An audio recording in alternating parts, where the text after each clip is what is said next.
Hello बच्चों, मैं स्मिता बिजलवान स्वागत करती हूँ आपका आईसीटी वर्चुअल क्लासरूम में। आशा करती हूँ आप सभी स्वस्थ होंगे और अच्छे से अपनी पढ़ाई कर रहे होंगे। बच्चों, आज हम पढ़ने जा रहे हैं क्लास 6 की साइंस। और क्लास 6 साइंस में हमारा चैप्टर चल रहा था एयर अराउंड अस, यानी कि हमारे चारों ओर वायु। तो इसके बारे में हम काफी चीजें पढ़ रहे थे कि वायु क्या है, वायु के घटक क्या है ना। और वायु के कुछ गुणों के बारे में भी हम पढ़ रहे थे कि इसके गुण क्या क्या है। क्या वायु को हम एक पदार्थ कह सकते हैं तो क्यों कह सकते हैं, कैसे कह सकते हैं, इसके पीछे का रीजन क्या है। तो कुछ पॉइंट्स तो हम डिस्कस कर चुके थे चैप्टर में, कुछ हमें आज डिस्कस करने हैं। तो आइए बढ़ते हैं स्मार्ट बोर्ड की तरफ और चैप्टर को स्टार्ट करते हैं।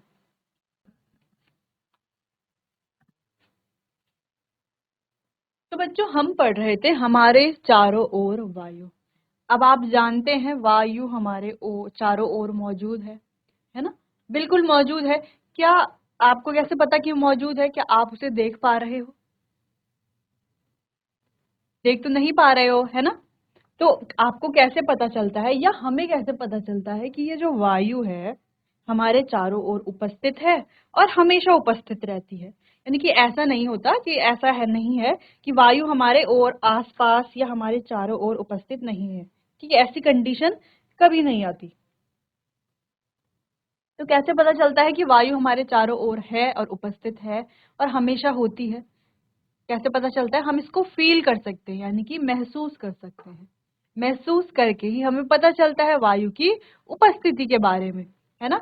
अगर हम बात करें किसी मनुष्य की उपस्थिति कैसे पता चलती है, अगर आप कहेंगे आपकी क्लास में एक बच्चा कोई एब्सेंट है, तो आपको कैसे पता चल रहा है वो एब्सेंट है? क्योंकि वो क्लास में नहीं दिखाई दे रहा, इसीलिए तो आपको पता है ना वो एब्सेंट है ना, क्योंकि वो हमें दिख सकता है, इसीलिए हम कह रहे हैं कि वो एब्सेंट है। ठीक। लेकिन वायु ऐसा है, ये कैसा होता है बच्चों, हम इसको देख तो नहीं सकते लेकिन महसूस कर सकते हैं। तो हम इसको फील करके बता सकते हैं कि ये उपस्थित है। जैसे जब हमारे हाथ गीले हो जाते हैं तो हमें थोड़ा हाथ में ठंडक सी महसूस होती है, क्यों? क्योंकि वायु चल रही होती है ना। या हम पेड़ की तरफ देखते हैं तो पत्तियां हमेशा क्या हो दिखती हैं, हमें हिलती हुई दिखती है। तो वो किस वजह से हिल रही है? क्या अपने आप ही हिलती हैं? नहीं ना, वायु की वजह से तो हिलती हैं। अगर हम छत में कपड़े सुखाने को डालते हैं तो हम क्या देखते हैं? कपड़े हिल रहे हैं। तो किस वजह से हिल रहे हैं? वायु की वजह से ही वो हिलते हैं। तो यानी कि वायु को हम देख नहीं सकते, बट लेकिन हम उसे महसूस कर सकते हैं। यानी कि we can not see air but we can feel it. चलिए, तो आगे बढ़ते हैं। तो लास्ट लेक्चर से पहले हमने इसकी प्रॉपर्टीज के बारे में बात की थी। कुछ इंपॉर्टेंट प्रॉपर्टीज है। ये क्या है? एक मिक्सचर ऑफ सब्सटेंसेस है, यानी कि अलग अलग पदार्थों का मिश्रण है। दूसरी चीज हमने पढ़ी थी कैसा है? कलरलेस है, स्वादहीन है, एक गैसीय पदार्थ है। हम पदार्थ क्यों कह रहे हैं? क्योंकि ये जगह घेर सकता है और इसका वजन भी होता है, इसीलिए तो हम इसको पदार्थ कह रहे हैं। फिर हमने कहा था ये एक मिश्रण होता है और प्रेशर भी एक्सर्ट करता है। तीसरी चीज ये रंगहीन है इसीलिए तो ट्रांसपेरेंट है, यानी कि हम इसको देख नहीं पाते हैं, इसीलिए तो नहीं देख पाते हैं लेकिन महसूस कर सकते हैं। चलिए, फिर पवन के बारे में हमने बात की थी कि जो चलती हवा होती है उसे पवन कहा जाता है। ठीक। चलिए, क्लियर है इतना पॉइंट भी। फिर बच्चों, हम बात कर रहे थे वायु के घटकों के बारे में कि इसके जो घटक हैं वो क्या क्या है। तो इसके कुछ मुख्य घटक के बारे में हमने बात की थी। वैसे मुख्य क्या, लेकिन सारे ही इसके जो घटक हैं उन पर हमने थोड़ा बातचीत कर ली थी। जैसे कि हमने कहा कि जो ये 100% एयर है इसमें से 78% तो नाइट्रोजन है, 21% ऑक्सीजन है और बाकी का जो 1% है उसमें ही कार्बन डाइऑक्साइड, वाटर वेपर, अलग अलग जो अन्य गैसें हैं, धूल है, धुआं है, जलवाष्प है, इन सभी से मिलकर के बना है बाकी का 1%। अगर हम सिर्फ कार्बन डाइऑक्साइड गैस के बारे में बात करें तो 0.3 से 0.4% के बीच में होती है। तो ये परसेंटेज आपको पता होना चाहिए। आपके स्कूल का अगर वाइवा होता है तो वाइवा में इस तरह के क्वेश्चन आपसे पूछा जा सकता है। चलिए, अब इसके जो घटक हमने पढ़े हैं जैसे कि नाइट्रोजन या ऑक्सीजन या कार्बन डाइऑक्साइड, तो इनके कुछ प्रॉपर्टीज भी तो होती है। अब जो ज्यादा प्रेजेंट है उसकी कुछ अलग प्रॉपर्टीज होंगी, जो कम प्रेजेंट है उसकी कुछ अलग प्रॉपर्टीज होंगी, यानी कि सब अपने अपने हिसाब से सबकी अलग अलग प्रॉपर्टीज तो होंगी। चलिए, तो इन प्रॉपर्टीज को एक बार देख लेते हैं।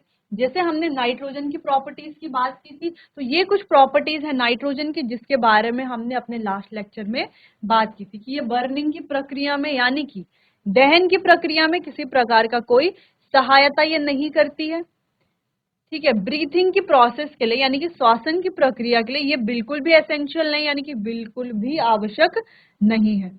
अगर हम बात करें तो ये प्लांट्स को चाहिए होता है अपना प्रोटीन बनाने के लिए। अगर हम ऑक्सीजन की बात करें तो ये सबसे इंपॉर्टेंट है, सबसे इंपॉर्टेंट भी हम कह सकते हैं। ऐसा नहीं कि बाकी गैसेस इंपॉर्टेंट नहीं है, वो भी इंपॉर्टेंट है, लेकिन ये भी इंपॉर्टेंट है। ठीक है, तो ऑक्सीजन क्या करती है, सबसे पहले तो दहन की प्रक्रिया में ये सहायता करती है। ठीक, अच्छा, ये हमने जब हम कंबशन बच्चों पढ़ेंगे, कंबशन के बारे में पढ़ेंगे या दहन के बारे में पढ़ेंगे, तो वहां पर हम पूर्ण दहन और अपूर्ण दहन के बारे में पढ़ेंगे। ठीक है, तो दोनों में ऐसा नहीं कि ऑक्सीजन का कुछ रोल है। ऑक्सीजन का थोड़ा बहुत रोल ये है कि जहां पर पूर्ण दहन होता है यानी कि वहां पर ऑक्सीजन जो है पर्याप्त मात्रा में मिल रहा है दहन की प्रक्रिया के लिए, इसीलिए वो पूर्ण दहन है। और अगर कहीं पर ऐसा है कि वहां पर ऑक्सीजन जो है दहन की प्रक्रिया में पूर्ण तरीके से नहीं जा पा रहा है ना, उसका जो वो जो है प्रॉपर नहीं हो पा रही ऑक्सीजन वहां पे, ठीक है, ऑक्सीजन की कमी अगर है तो वहां पर अपूर्ण दहन होता है। अब दोनों में डिफरेंस तो ये हो गया, एक में ऑक्सीजन की पूर्ति होती है, एक में पूर्ति नहीं हो पाती। अब दूसरी चीज ये भी है कि एक में जो जहां पर ऑक्सीजन की पूर्ति हो पाती है वहां पर जो प्रोडक्ट बनता है वहां पर निकलती है बच्चों कार्बन डाइऑक्साइड गैस, और जहां पर आपूर्ति होती है वहां पर निकलती है कार्बन मोनोऑक्साइड गैस। ठीक, खैर ये हमारे हायर क्लासेस में हम इनको पढ़ेंगे। ठीक है, फिलहाल आपको इतना जानना है कि दहन की प्रक्रिया में ये सपोर्ट करती है। ठीक, क्योंकि अगर हम कहें कि पेड़, अगर हम कहें कोई लकड़ी को हम जला रहे हैं, ठीक है, सिंपल सी हमने एक सेंटेंस बोला कि लकड़ी को हमने जलाया वायु की उपस्थिति में।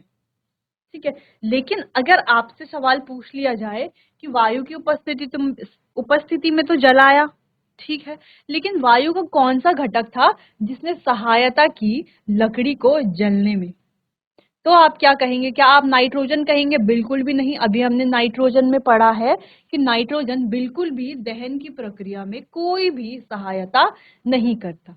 ठीक है, तो वायु का कौन सा घटक वो है जिसके कारण जो है दहन की प्रक्रिया होती है, तो वो है बच्चों ऑक्सीजन। तो ऑक्सीजन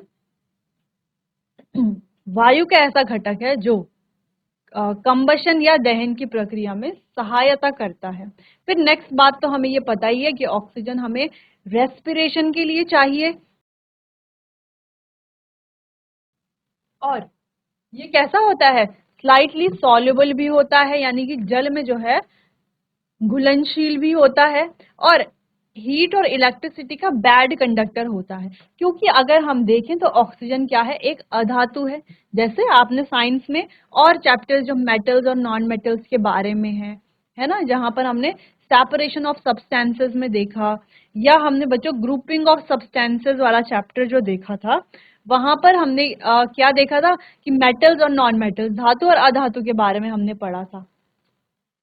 तो ये ऑक्सीजन जो है ये अधातु की कैटेगरी में ही आती है, या हम कहें अधातु के ग्रुप में आती है, हम इसको अधातु भी कह सकते हैं। इसीलिए ये क्या होती है, हीट और इलेक्ट्रिसिटी की कुचालक होती है, या हम कहें बैड कंडक्टर होती है। कार्बन डाइऑक्साइड की बात करें अगर हम, तो कार्बन डाइऑक्साइड ना तो दहन की प्रक्रिया में सपोर्ट करता है ना ही जलता है।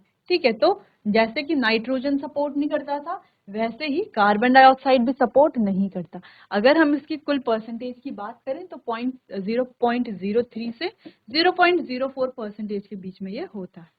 अगर हम इसकी टेस्ट की बात करें तो हल्का सा ये खट्टा टेस्ट में होता है। इससे बच्चों घुटन की भावना पैदा होती है, और श्वसन के दौरान हम इसको क्या करते हैं, एक्सहेल करते हैं, यानी कि बाहर छोड़ते हैं। ग्रीन प्लांट्स यानी कि जो हमारे हरे पेड़ पौधे होते हैं उनको कार्बन डाइऑक्साइड चाहिए होता है अपना खाना बनाने के लिए।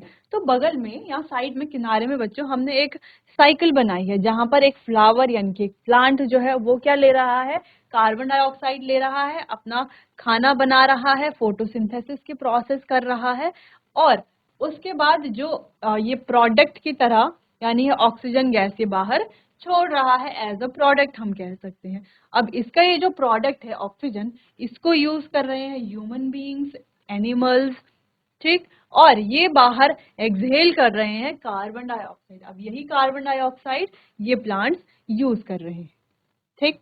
चलिए, इतनी बात क्लियर है। अब क्या हो रहा है कि अब ये जो कार्बन डाइऑक्साइड है ये सिर्फ यहीं से नहीं आ रही, यानी कि हम जो कार्बन डाइऑक्साइड एक्सहेल कर रहे हैं या अदर एनिमल्स जो कार्बन डाइऑक्साइड एक्सहेल कर रहे हैं, तो सिर्फ कार्बन डाइऑक्साइड जो है सिर्फ वहीं से नहीं आ रही। ये जो हमारे फ्यूल्स बर्न होते हैं उनसे भी कार्बन डाइऑक्साइड गैस निकलती है, जिस वजह से कार्बन डाइऑक्साइड गैस की मात्रा बढ़ने लगती है, ठीक है। तो इसके लिए हमें क्या करना होगा, ज्यादा से ज्यादा प्लांट्स लगाने होंगे, क्योंकि ज्यादा से ज्यादा प्लांट्स ज्यादा से ज्यादा कार्बन डाइऑक्साइड को यूज करेंगे अपना खाना पकाने के लिए, अपना फूड प्रिपेयर करने के लिए, और फिर ऑक्सीजन गैस को छोड़ेंगे एज अ प्रोडक्ट, ठीक। चलिए, तो ये एक रिलेशनशिप हम कह सकते हैं प्लांट्स और ह्यूमन एनिमल्स के बीच में है।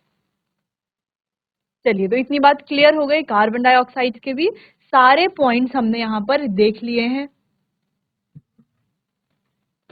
आगे बढ़ते हैं, स्मोक की प्रॉपर्टीज के बारे में हमने बात की थी। अब ये जो स्मोक होता है बच्चों, ये हमेशा ही हार्मफुल होता है ना। ऐसा नहीं है कि स्मोक आज यूजफुल है, यानी कि कहीं पे हमने धुआं देखा, धुआं अच्छा यहाँ पे अच्छा है तो चलो धुएं को सूंघ लेते हैं, नहीं, ऐसा नहीं। ये जो धुआं है ये हमेशा ही हमारे लिए हानिकारक होता है, चाहे वो कोई भी धुआं हो, ठीक, क्योंकि इससे बच्चों हमें श्वसन संबंधी कई बीमारियां हो सकती हैं, ठीक।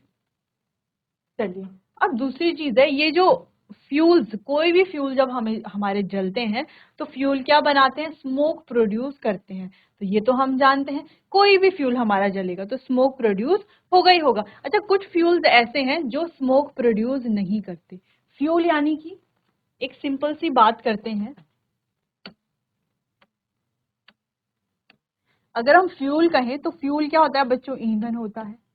अब हम क्या कह रहे हैं, produce by burning of fuels, यानी कि फ्यूल्स को जब हम जलाते हैं, ईंधन को जब हम जलाते हैं तो स्मोक यानी कि धुआं निकलता है। तो आप जानते हैं ईंधन क्या होते हैं, ईंधन वो होते हैं जिनको जब हम जलाते हैं तो ऊष्मा और ऊर्जा प्रोड्यूस होती है, ऊष्मा और ऊर्जा निकलती है। जैसे लकड़ी को अगर हम जलाते हैं तो वहां से हीट निकलती है हीट, बिल्कुल निकलती है, साथ में एनर्जी निकलती है, लाइट भी हमें देखने को मिलती है, ठीक। तो इतनी सारी चीजें प्रोड्यूस होती हैं जब हम किसी फ्यूल को जलाते हैं। अब हम कह रहे हैं जब हम फ्यूल को जलाते हैं तो धुआं भी वहीं से ही निकलते हैं, स्मोक भी निकलता है, ठीक है। तो एक क्वेश्चन है आपके लिए, क्या सारे ईंधनों से धुआं निकलता है? अगर हम किसी भी फ्यूल को जलाएं तो क्या सभी फ्यूल से धुआं निकलता है?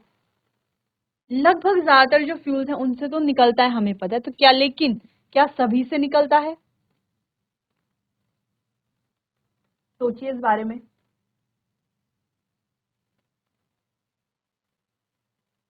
देखो बच्चों, अगर हम बात करें कुछ क्लीन फ्यूल्स की, जैसे कि एलपीजी है, सीएनजी है, तो ये कुछ क्या है, क्लीन फ्यूल है, यानी कि स्वच्छ ईंधन है, क्लीन फ्यूल, या हम कह सकते हैं स्वच्छ ईंधन है, ठीक है। तो ये फ्यूल कैसे है, ये फ्यूल बच्चों किसी भी प्रकार का कोई धुआं नहीं प्रोड्यूस करते। जैसे एलपीजी हमने हमारे घरों में देखा है, जो सिलेंडर्स होते हैं उनके अंदर गैस होती है, वो कौन सी गैस होती है, एलपीजी गैस होती है, ठीक। अब ये जो एलपीजी गैस है बच्चों, इसका हम उपयोग करते हैं ना, खाना बनाने के लिए करते हैं ना सिलेंडर्स का उपयोग, इसको चूल्हे से कनेक्ट करके चूल्हा ऑन करते हैं और उसमें आग जलती है, फिर हम अपना खाना पकाते हैं, या जो भी जिस तरीके से भी हमें उसका उपयोग करना है उसका उपयोग हम करते हैं। लेकिन हम देखते हैं घरों में जब हम सिलेंडर्स को जलाते हैं, सिलेंडर से चूल्हा जलाते हैं, तो वहां पर किसी भी प्रकार का कोई भी धुआं हमें देखने को नहीं मिलता। क्यों नहीं मिलता, क्योंकि वो कैसा ईंधन है, एक स्वच्छ ईंधन है, इसीलिए उससे धुआं नहीं निकलता। बाकी जैसे अगर हम लकड़ी की बात करें, गोबर के उपलों की बात करें, कोयले की बात करें, तो ये हमारे ईंधन ऐसे हैं जो धुआं प्रोड्यूस करते हैं, यानी कि धुआं उत्पन्न करते हैं, ठीक। चलिए, अब धुएं से हमें बहुत सारी प्रॉब्लम्स हो सकती हैं, बहुत सारी बीमारियां हो सकती है।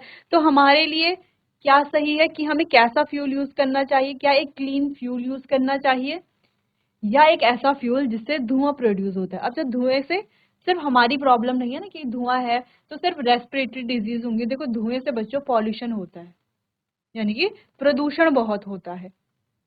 ठीक, प्रदूषण के कारण ग्लोबल वार्मिंग होती है। ग्लोबल वार्मिंग से क्या होता है, जो टेम्परेचर है वो बढ़ता जाता है। टेम्परेचर के बढ़ने से ग्लेशियर मेल्ट होते हैं और जो हमारे जलीय क्षेत्र हैं, ठीक है, या प्लेन्स एरियाज हैं, वहां पर बाढ़ आने की संभावना हो सकती है। तो टेम्परेचर के बढ़ने से, या हम कहें कि धुएं के बढ़ने से इतनी ज्यादा प्रॉब्लम्स हो सकती हैं, तो हमें अवॉइड करना चाहिए ऐसे ईंधनों का उपयोग करना जिनसे धुआं निकलता है। ठीक, चलिए। तो ये हमेशा ही हार्मफुल होता है। अच्छा, नेक्स्ट बात करते हैं धूल की। तो धूल का एग्जाम्पल हमने देख लिया था कि धूल क्या होती है। तो ये कुछ घटक थे बच्चों हमारे एयर के। चलिए अब आगे बढ़ते हैं, बात करते हैं ऑक्सीजन को एटमॉस्फेयर में रिप्लेस कैसे किया। इसको भी हमने इस साइकिल से समझा था।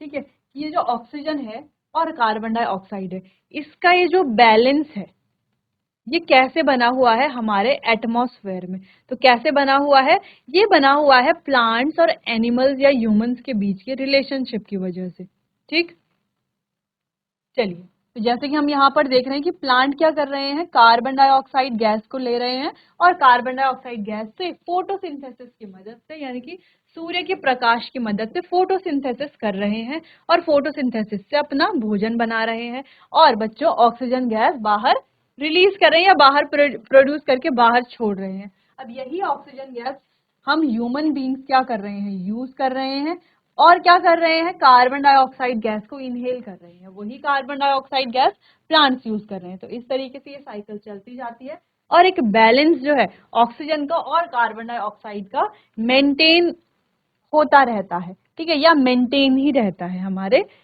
एटमॉस्फेयर में। चलिए, तो ये बैलेंस की बात भी हो गई। अब आगे बढ़ते हैं और आगे बात करते हैं लेयर्स ऑफ एटमॉस्फेयर। अब एटमॉस्फेयर की लेयर्स के बारे में हमने अपने प्रीवियस लेक्चर में देखा था, जहां पर हमने कहा था कि ये हमारे जो एटमॉस्फेयर है इसके बाहर कितनी है, 5 लेयर्स है। तो आप देख सकते हैं 5 लेयर किस प्रकार से। पहली हमारी ट्रोपोस्फेयर, ठीक, शोभ मंडल भी जिसे कहते हैं।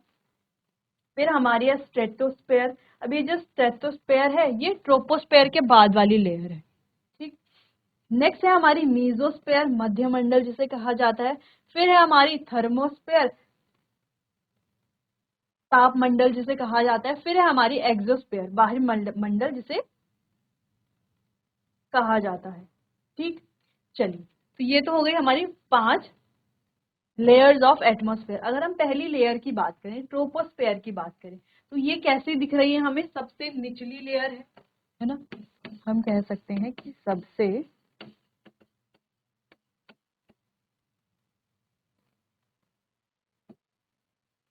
सबसे निचली परत यही है। वायुमंडल का लगभग 75% यानी कि 75% द्रव्यमान और सारा जलवाष्प इस पर ही मौजूद होता है। ठीक है, लगभग 75% यहाँ पर लिखा हुआ है हमने, द्रव्यमान और सारा जलवाष्प यहीं पर ही मौजूद होता है। तो जो भी हमारी मौसमी घटनाएं हैं, जैसे वर्षा है, बादल बनना है, इसी परत में होता है। जैसे हम देख भी सकते हैं यहाँ पर क्या है, क्लाउड्स है, क्लाउड्स हैं यानी कि बादल है। तो वर्षा, बादल बनना, ये सारी जो भी घटनाएं हैं इसी लेयर में होती हैं। और जो जीवित प्राणी है वो भी इसी लेयर में रहते हैं, यानी कि जो भी हमारे बर्ड्स हैं, जो भी हैं, या हम हैं, ठीक है, सभी इसी लेयर के अंडर रहते हैं। नेक्स्ट है हमारी स्ट्रेटोस्फेयर। आप देख पा रहे हो ट्रोपोस्फेयर के जस्ट बाद वाली जो लेयर है वो है हमारी स्ट्रेटोस्फेयर। ठीक है, जिसको हम समताप मंडल भी कहते हैं। अब इस लेयर में होती है बच्चों ओजोन लेयर। हमें दिख रहा है, हम हाईलाइट कर लेते हैं इस पॉइंट को, ये है हमारी ओजोन लेयर, यहाँ पर क्लियरली लिखा हुआ है। ठीक, अब इस लेयर में होती है ओजोन लेयर। अब ओजोन लेयर क्या करती है बच्चों, हमें हार्मफुल अल्ट्रावायलेट रेडिएशन से बचाती है। अब सन से बच्चों अल्ट्रावायलेट रेडिएशन आते हैं। अगर ये अल्ट्रावायलेट रेडिएशन सीधा धरती पर आ जाते हैं, सीधा धरती पर आ जाते हैं, तो हमें स्किन कैंसर, कैटरैक्ट जैसी बीमारियां हो सकती हैं। ठीक है, बहुत सारे स्किन इश्यूज हो सकते हैं अगर डायरेक्टली हमारी अर्थ पर ये लेयर, ये जो रेडिएशन है ये आती हैं। तो तो ये जो ओजोन लेयर है ये हमें बचाती है इन हार्मफुल यूवी रेडिएशन से। अब हार्मफुल यूवी रेडिएशन इन पर जाती है और ये इन्हें एब्जॉर्ब कर लेती है, जिससे हमारी जो अर्थ है वो सेफ रहती है। अब ये कैसी परत है बच्चों? एक स्थिर परत ये होती है, ठीक। इसीलिए आप देख सकते हो यहाँ पर एयरक्राफ्ट लिखा हुआ है, तो एयरक्राफ्ट जो है इसी की निचली उस पे हमेशा क्या करते हैं? चलते हैं, ठीक, उड़ते हैं, सॉरी। अब बात कर लेते हैं मीजोस्फेयर की। अब यहाँ आने वाले जो उल्का पिंड पृथ्वी के वायुमंडल में प्रवेश करते ही जल जाते हैं। तो ये कौन सी लेयर है? तो जो मीटियोर्स होते हैं हमारे, जो मीटियोर्स होते हैं यानी कि जिनको उल्का पिंड भी कहते हैं, तो पृथ्वी में जब ये आने वाले होते हैं तो यहाँ पर ही ये जल जाते हैं। कौन सी लेयर में? इस मीजोस्फेयर लेयर में। अब यह वायुमंडल की सबसे ठंडी परत है जहां तापमान -90 डिग्री सेल्सियस तक गिरता है। तो यहाँ पर बच्चों तापमान -90 डिग्री सेल्सियस तक गिरता है। यह सबसे ठंडी परत भी होती है। बात करते हैं थर्मोस्फेयर की, यानी कि तापमंडल की। अब यहाँ पर जो तापमान होता है बहुत अधिक होता है, क्योंकि सूर्य की किरणों को अवशोषित करती है ये वाली जो लेयर है, ठीक है। इसे हम इंटरनेशनल स्पेस स्टेशन, इसी की परिक्रमा ये करता है। तो दिख रही है हमें ये जो सैटेलाइट है। नेक्स्ट बात करते हैं जो हमारी एग्जोस्फेयर है। तो ये सबसे ऊपरी परत है, ये सबसे बाहर वाली परत हम इसे कह सकते हैं। यहाँ पर जो ग्रेविटेशनल फोर्स होता है या गुरुत्वाकर्षण जिसे हम कहते हैं वो सबसे कम होता है। अब यहाँ पर जो अणु है और परमाणु यानी कि एटम्स और मॉलिक्यूल्स हैं वो एक दूसरे से टकराए बिना अंतरिक्ष में जा सकते हैं, ठीक है। इतना डिटेल खैर हमें नहीं पढ़ना है, हमें सिर्फ इतना जानना है ये सबसे बाहर वाली लेयर होती है। और यहाँ पर जो ग्रेविटेशनल फोर्स है वो सबसे ज्यादा कम होता है, ठीक है। ग्रेविटेशनल फोर्स का मतलब क्या है बच्चों? अगर हम सिंपल कहें कि अगर हम किसी एप्पल को ऊपर हवा में फेंकते हैं, ठीक है, तो क्या वो हवा में रहेगा हमेशा? नहीं ना, वो क्या होता है उसी समय नीचे आ जाता है। या हम किसी भी चीज को ऊपर फेंकते हैं तो वो हमेशा नीचे आ जाती है। तो वो किस वजह से आती है? वो आती है बच्चों ग्रेविटेशनल फोर्स की वजह से।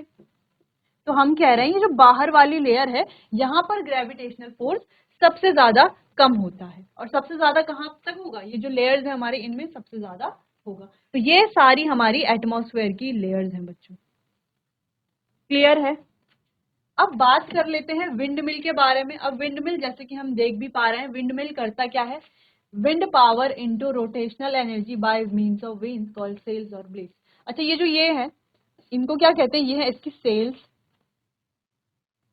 या हम कहते हैं इसको ब्लेड्स कह सकते हैं, ठीक है, सिंपल ब्लेड्स कह सकते हैं, या वेन्स कह सकते हैं, या हम ब्लेड्स कह सकते हैं।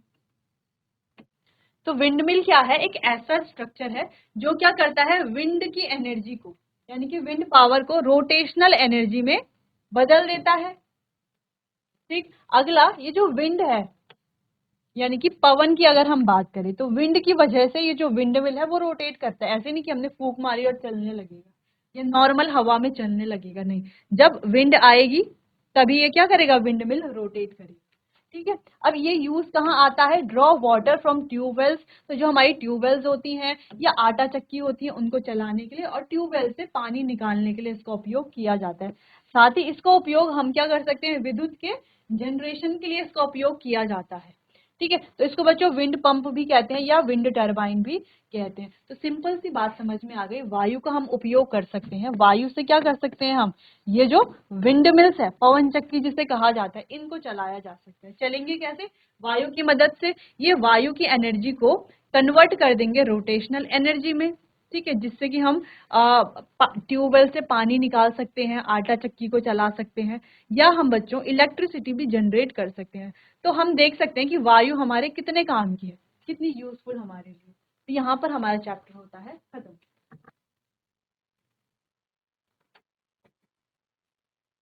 तो बच्चों यहाँ पर हमने एटमॉस्फेयर की लेयर्स के बारे में बात की, जो 5 लेयर हैं उनको थोड़ा डिटेल में डिस्कस किया, और साथ ही बात की विंड मिल के बारे में कि कैसे जो विंड मिल है विंड को यूज करता है, कैसे जो है इलेक्ट्रिसिटी जनरेट भी ये करता है, कितने सारे यूजेस इसके होते हैं। तो यहाँ पर हमारा चैप्टर होता है पूरा कंप्लीट। हमने इसके सारे टॉपिक्स को कवर कर लिया है।